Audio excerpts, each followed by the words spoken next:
For this project, we're going to be making a magazine bug collage.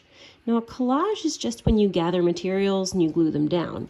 Usually there's not any drawing on there, but for this I thought it would be more fun if we also drew things that tell a little bit about ourselves. So with mine, I really like art, and I also really like to eat cookies.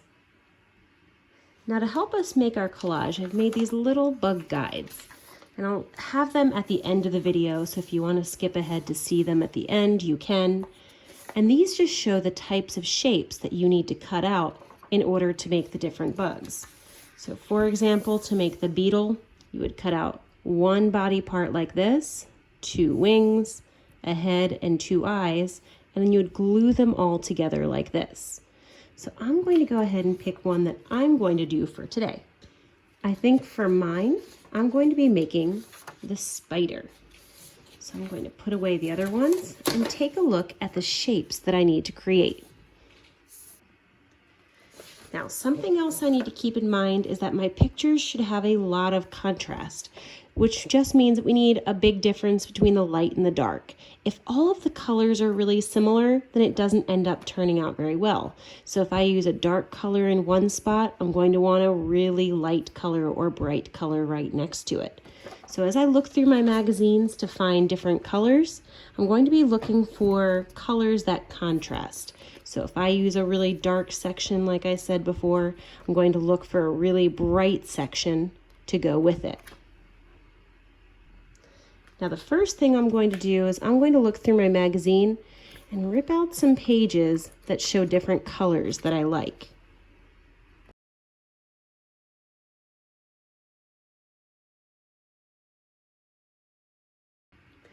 Now that I have all my magazine pieces, I'm going to look at the pieces that I need to cut out here.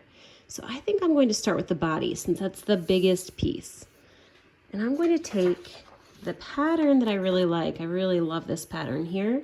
And I'm going to cut out the shape that I see. Now I notice it almost looks like a semicircle, a half circle here. So I'm going to draw this really big rainbow shape and then cut it out.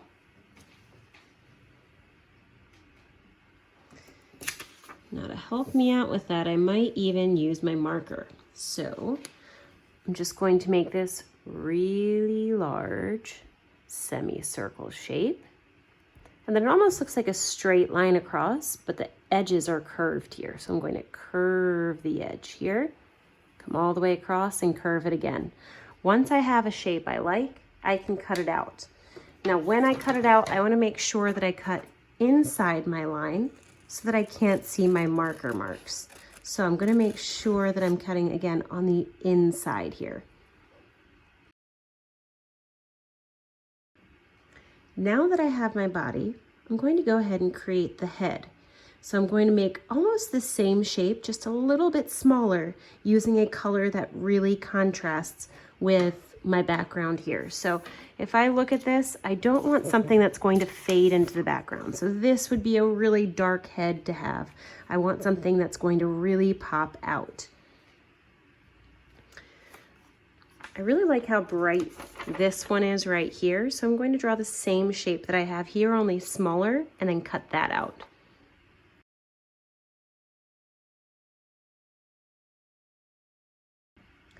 Now for the legs, I see that I need 8 of these V shapes. Now that would take me a really long time to cut out. So what I'm going to do instead is cut sort of this upside down V shape or A shape, I suppose, like this.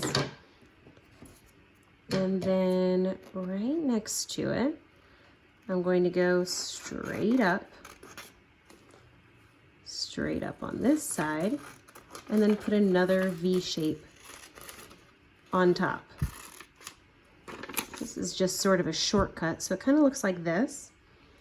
And then all I have to do is cut around the edges 8 times. So I have this V shape that's left over like this. Then I'm going to turn it upside down and then put it right there for the legs.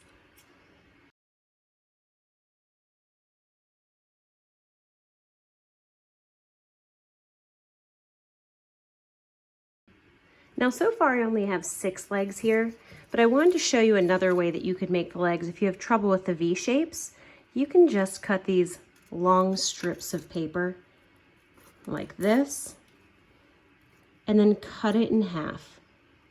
That way, you can create your own V shapes yourself to create the arms and legs.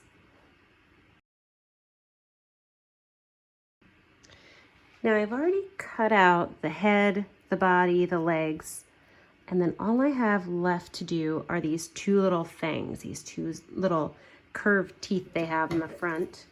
So I'm going to find a color that I like and put those hanging down right here. I really like the way that this one looks right here, this color. So I'm just going to cut out, I can actually do 2 at a time by folding it, the shape that I need for my fangs here. So for this, I'm just going to start by doing these tall, skinny triangles. Now I have 2 that are the same size since it was folded, like that. And I could make them curved, or I could just use them like this, hanging down from the mouth, like that. So I might actually just keep these ones like this. And then all that we have left to cut out are the eyes, which I actually didn't draw here, but all we need is 2 white circles. So that can get kind of tricky. So for my circles, I like to cut out or find a piece of paper that's white. I'm going to fold it in half so that I have 2 pieces here and match up the corners. This will make sure that both of my eyes are the same size, so they have to match up exactly. And then I'm just going to cut right next to the corner here and then across this way also. So I'm going to cut up once here and then cut across here, and I should have 2 equal sized squares to start with. Now I know eyes aren't square shaped, so then all I have to do to make these circular is cut off my corners. So I'm going to move this out of the way so we can actually see it. I'm going to hold it up kind of close. I'm going to just cut off each of these corners, and it's going to give me sort of an octagon shape. Like this. And then once I've cut off all of my corners, then it kind of looks more circular, but it still has these sharp edges. What I'm going to do is I'm going to give it what I like to call a haircut.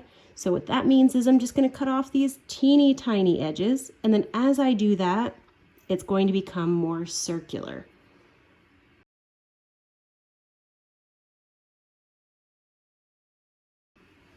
Now at this point, I can just stick them on like this. Or I could even just cut the bottom off to make it look a little bit more like he's smiling, so that we have 2 shapes like this.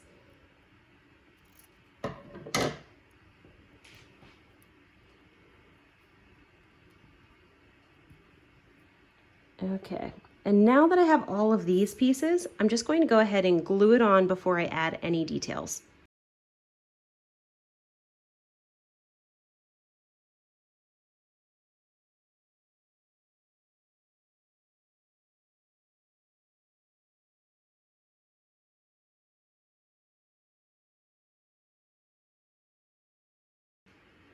Now this last step is where we can add the finishing touches. So if you used a magazine for the eyes, you might want to use a Sharpie instead of a regular marker, just so that it doesn't come off later. And then decide how you want your eyes to look. So this one I might just have his eyes right in the middle, like this. And then I like to leave a little circle white. It makes it look like there's a reflection. And then I color everything in black.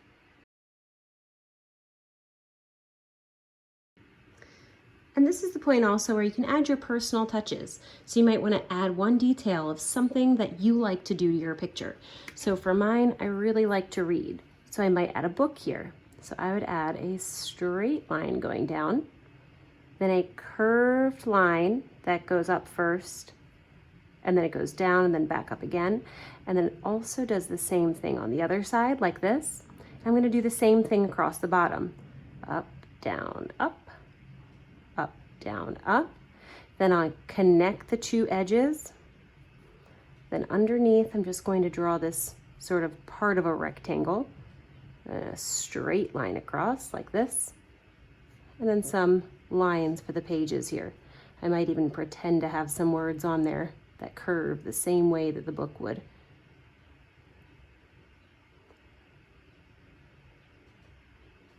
Okay, and there you have it. So I'm going to show you a few more, and if you'd like to see the bug guides, you can go straight to the end so you don't have to go through the whole thing.